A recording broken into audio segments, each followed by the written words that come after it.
Hey guys, welcome back to Bibliophile Reads. I'm Courtney, and today we're going to talk about ways you can track your books as you go into the new year of 2025. If you're new here, welcome. I'm Courtney. I do bookish things, hauls, unhauls, tech reviews, weekly reading vlogs, monthly TBRs, monthly wrap-ups, things like that. Would love to have you check out my content and hit subscribe if you are interested in staying around. If you are already a subscriber, thanks so much for tuning back in. I appreciate you guys' support and love engaging with you guys in the channel. So as we kick off the new year, I thought it would be a great idea to talk about ways that you can track your books. I think the beginning of the year is the best time to start either tracking in a new app or way so that you have the most detailed information at the end of the year. Before we get too far into this, let me just point out my new dream board, my vision board. If you've been with me, this is where I always put my vision board, and some of you guys can see it when it zooms in, but here it is for the new year. I love doing a vision board each year. Our family does them on the 1st. This year we did them on watching 16 Candles. It was the first time my kids saw 16 Candles, and I didn't realize, I guess I forgot how like 80s raunchy that movie is. So yeah, but it was a good time. Anyway, I am a person who loves data, and so I love that in my work life and I love it in my personal life. So tracking books each year has been something that has been really exciting for me to look at throughout the year and then at the end of the year. And over the course of time, through reading more consistently and through my booktube, I have found some different ways that you can track your books. And so I want to run through those with you so you can decide which one you might want to use as a tracker. And I have digital and paper. So if you're not a digital person, totally get that. So I have 3 apps I want to talk to you about. I have a digital planner I'll talk to you about, and then I'll show you the paper way that I am tracking.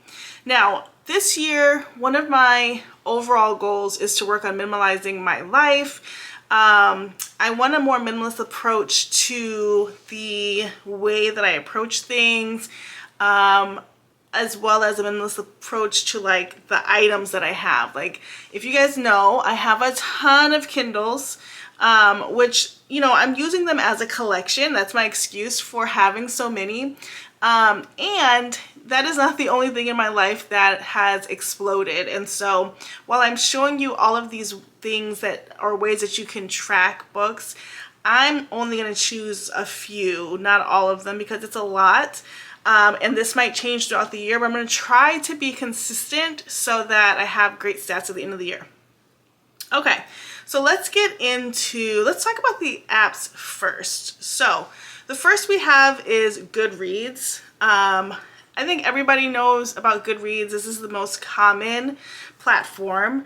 I always have my Goodreads linked down below. I think Goodreads is pretty easy because it's synced right with your Kindle, and Goodreads is like the first platform that we all sort of collectively put our books, and on Goodreads, you have several different tabs. You have the home tab, my books, browse, and community.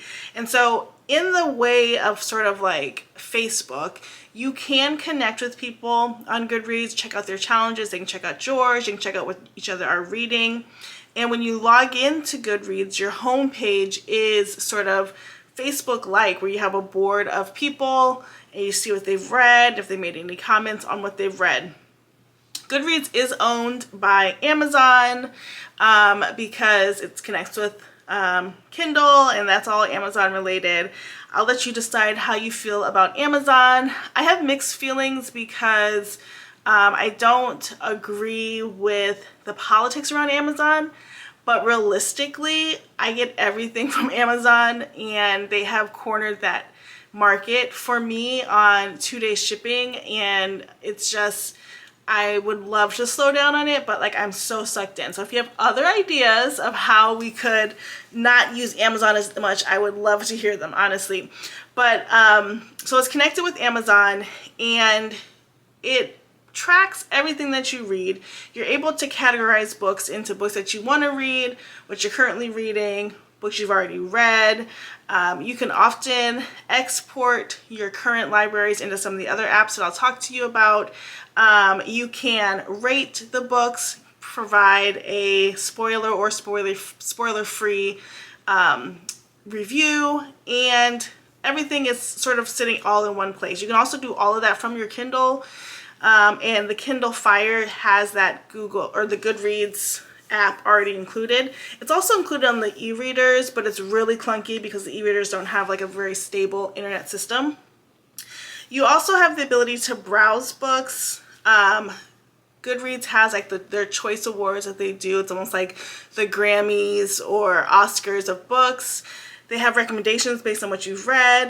They have giveaways, new releases, all your different genres. It's all one big platform for all of this content, which makes it very accessible. There are quite a few downsides to Goodreads though. For me, Goodreads is a little antiquated. It's starting to get a little clunky. Like this time of year is the worst because we're all trying to set our goals because you have the yearly challenge that you can set for yourself. Oftentimes it goes down, and so you might be trying to update something or upload something and it just crashes.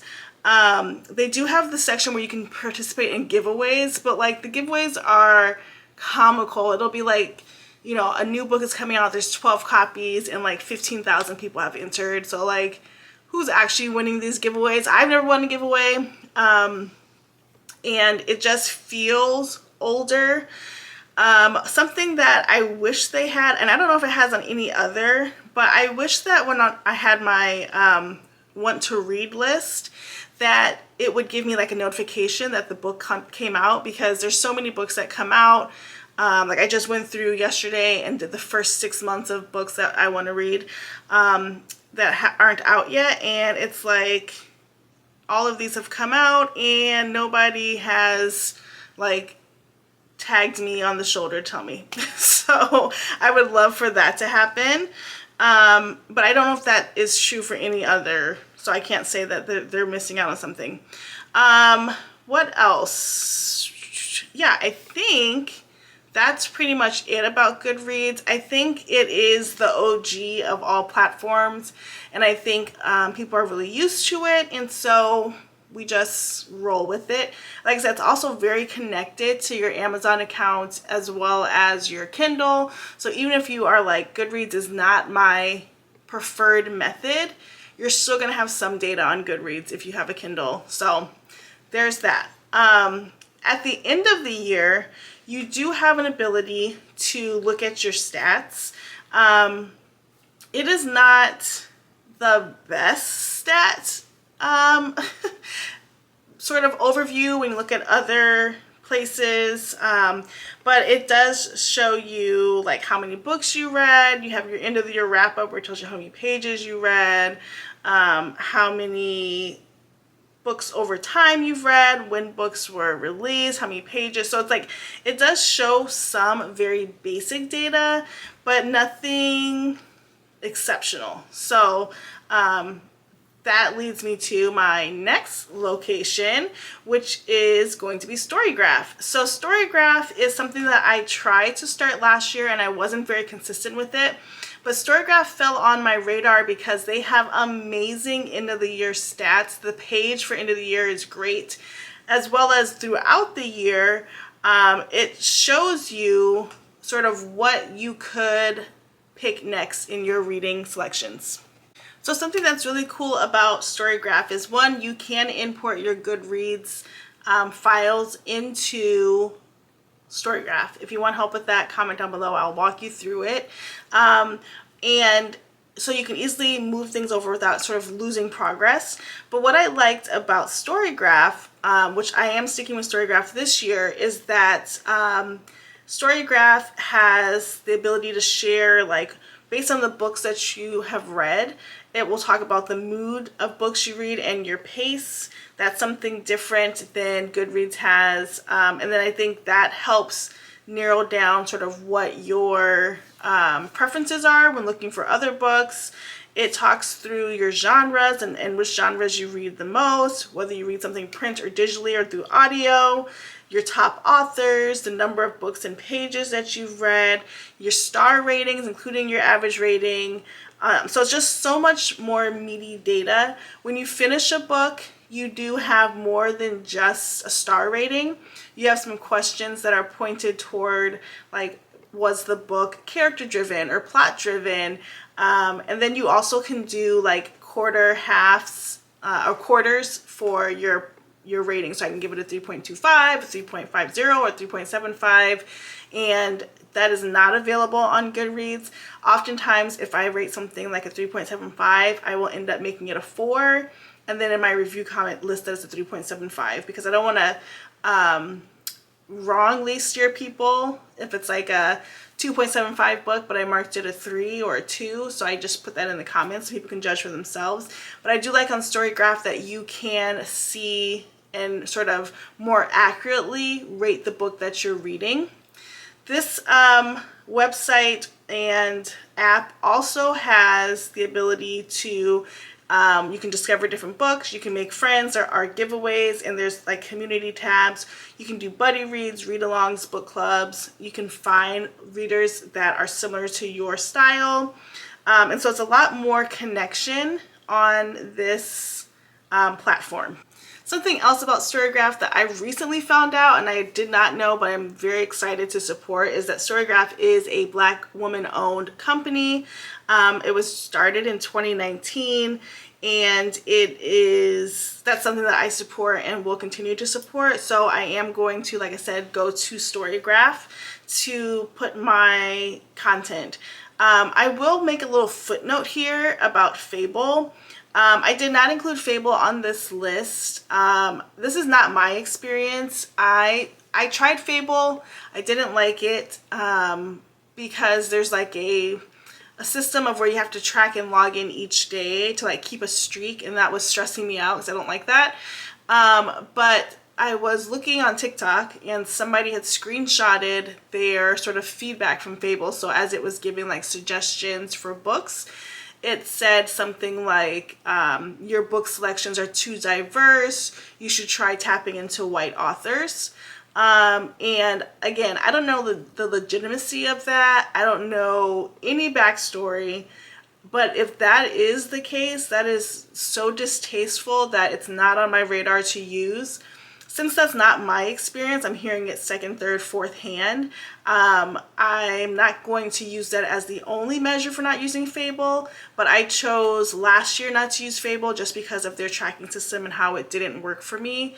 And if that story is true about Fable, it's even more reason as to why I'm not using it. Okay, so let's move on to Bookly. Bookly is something that I found this year, and I really liked Bookly, and I leaned into Bookly starting in October, like mid-October, so I didn't have a lot of stats on that. So I'm really looking forward to having one platform besides Goodreads that I use the entire year to get some really good stat information. So Bookly, of course, is an app, and this is a paid app. Also, Storygraph is free, but they have a paid option of $4.99 a month, which just gives you more personalized information. Bookly, it's $2.99 a month, and I believe, I don't know what it does differently because I just started out with the $2.99 a month, so I'm not quite sure. But what I love about Bookly is that you set a goal for yourself each day on what you're going to read. And when you start reading, you can enter in the book you're reading and you hit continue reading, and it starts sort of tracking the minutes that you're reading. So you can get data on how much you've read each day. And at the end of each month, it'll show you like how much you read, how many pages. So the last time I did that full out was November. December's wrap ended up being like the yearly wrap, which obviously wasn't accurate for me since I only started in October. But in November, it said like 38 hours read and 3,000 pages read, like, so it's really dialed in and specific. It's not as specific as Storygraph, where it tells you like the genre you mostly read and the sort of mood and pace and things like that. Well, it does tell you the pace, but it tell like the mood of books that you're reading. It does tell you like how many pages, like what was your slowest pace and your fastest pace of the month, and it's just really user friendly. It almost reminds me of like that Forest app where you go in and you you know, watch your tree grow when you're not touching it because you're staying focused. And so you get an opportunity to watch your minutes go up as you read. I don't really have any negatives about Bookly right now. You can rate in halves. So you can do a 2 or 2.5, 3, 3.5, but no quarter points. You have data for either the week, the month, or you can do a custom range. You do get little prizes for having consecutive days read, but if you don't read a certain day, like you're not punished. For Fable, what it was, like if you didn't log in, you would have like 5 days. If you didn't log in on the third day, it'd be like XX and a check mark, or check mark X, whatever. The day you didn't read was distinguished from the others, and it's not like that on Bookly. And it's just a really easy app to get going. It's really simple. Over the past few days, I haven't been using it a lot, so I've just been sort of free reading at the end of the year. But I like the app. I think the end of the year data was okay. I wish it was more in depth like Storygraph is, which is why I'm leaning that way. But it was generally pretty good. So if I had to rank the apps, I would go Storygraph, Bookly, and then Goodreads as options that you could use. And again, those are ones that are on the go. You connect to them on your phone. They also have, well, Bookly doesn't have like an exact web page. They just take you to an app on the web page. But Storygraph has a web page and Goodreads has a web page. So those are the top 3 sort of online platforms that I like, or apps. I would love to know if you know more. Put them down below. Happy to check into them. Let's look at the digital way that I track, or you can track, and the paper way. Okay, so every year I have a digital planner that I use on my iPad. I'm a little planner obsessed. If you've been with my channel, you know I usually switch my planner out 2 or 3 times a year. And I'm trying not to do that. I literally bought a planner that is so chunky. I showed this in one of my other videos, but it's so chunky for a reason, because I didn't want to use multiple planners. I just want to put everything in this planner, except this planner doesn't have something specific for content development or book tracking, right? So I had to find other planners, but now it's getting out of control again. So I have to figure out how I'm going to dial that back. But aside from that, I always have a digital planner going, and I have a reading journal going. So I'm going to show you the reading journal from last year and this year, although last year's is full, obviously, and this year's is not. But basically, these journals give you a visual of books that you've read. You're able to screenshot the cover of the book, usually from Goodreads is where I get mine from, or sometimes the internet, and then you put your star rating. Those are really the only parts that I use. However, there are so many other elements of these trackers. You have like a bookshelf that you could color in. I started that, but clearly did not finish. They have like reading goals, if you want to create your reading goal of the year. Let that come through. They also have like your monthly TBR, your book log, your favorites. So there's like ways that you can interact with this throughout the whole year to track your books, which I think is a really neat way to track the books. The thing I like about the digital planners is that everything is right in hand. I'll show you with my physical planner that obviously if you're going to use a physical planner, you always have to grab things to add to it, where on your digital planner, everything's right there. And by everything I mean like your pictures, your internet access, if you want to know, cut and paste your review or some type of sticker or font or something, it's all right there for you. The reading journal I'm using this year is similar. You have your book library, hopefully that's showing up, and in here you write the author, put a picture, and your rating. And then aside from that, it has, let me just pull up different trackers. So this one has a reading wish list, books I own, reading log, finished books, unfinished books, library book tracker, lending tracker, and new book releases. So each of these are clickable links. So when you click on the link, it'll take you to that spot in the planner, and then you can fill out what you want. You have a section for favorites. You have a section for different challenges you want to do. So again, it's like the idea of having everything in one spot where you can put a picture of the book that you're reading, the rating, but also just keep track in many different ways. And it also has a notes tab at the end. So if you had notes that you wanted to put down about a book or about any ideas you had, you put that in the back of the planner. So I love the digital planner because it's versatile. It allows you to add pages, take pages away, use what you want, delete what you don't. And like I said, everything's at your fingertips as far as different colors, different fonts, different pictures you want to add. And so that makes that really easy. Okay, and then the last tracking way that I'll talk to you guys about is the physical. I'm just going to grab my... Okay, so I've talked to you guys about this before, but this year I'm using the Hobonichi Cousin as my book tracker. I've never used the Hobonichi Cousin. I've never used the Hobonichi at all. I was 100% influenced by TikTok. I am regretting this choice because at the end of the day, I didn't really need this, but now that I have it, I don't want to waste it.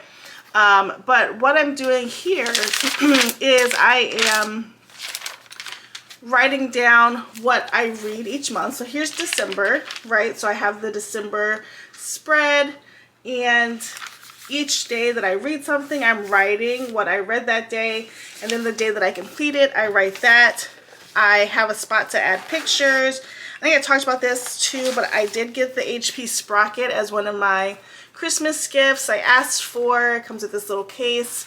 And so as I finish a book, I can print off a sticker of that cover and then stick it in here, and you can just get that cover. It connects to your, the HP Sprocket connects to your phone, and it just comes from a picture from your camera roll. So you could screenshot a picture of the book cover and then print it off to your Sprocket.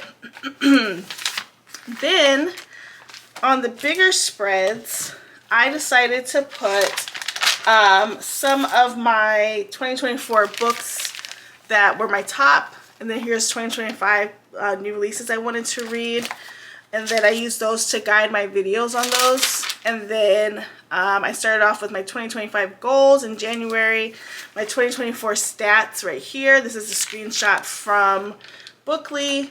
And then the first book that I finished was Mad Honey, and I put it here like a little synopsis of this book and the rating and a picture. So as I continue to go on, I'll do the same thing. So yesterday I finished Pictures of You. I already have the picture printed out. I'm gonna put it here and then write a little bit about it, and now we'll be on to the third. So I don't know what I'm gonna do yet on the days that I don't finish a book and I don't have a picture to put there, because this isn't really a junk journal, it's just for the reading part of it. So if you like to have something more physical, you can definitely get a Hobonichi. I wouldn't recommend that for a book journal because there's so many different layouts that are unnecessary, but you can get a bullet journal if you're super creative, or you can just get a regular planner and use it as a book journal to track what you're reading, what you finished, journal about it, add pictures, doodle, whatever you want. And again, with the physical, you do have to sort of bring your own supplies, so markers, pens, pictures, if you want to do that. All of those things are up to you. So that was a lot. So that is everything that I have for tracking in 2025. Like I said, this year I'm going to focus on Storygraph and my Hobonichi and digital planner. The digital one is really easy for me. You just take a screenshot and boom, the screenshot can be printed off and put in the Hobonichi, so those are kind of connected. I'm really excited to do Storygraph to see how that shapes up at the end of the year, but also as see how it guides me into new books. So I would love to hear how you track your books. It's been quite a journey the way I've tracked my books over the few years, and so I'm always interested to see how people are tracking their reads as well. So, as always, thanks so much for watching. Please like, comment, and subscribe. Don't forget to tell me how you're tracking your books this year. If you have any questions about how to import or export information, any of the apps I talked about, happy to help in any way that I can. Just comment down below and I'll reach out. But until next time, see ya. Bye guys.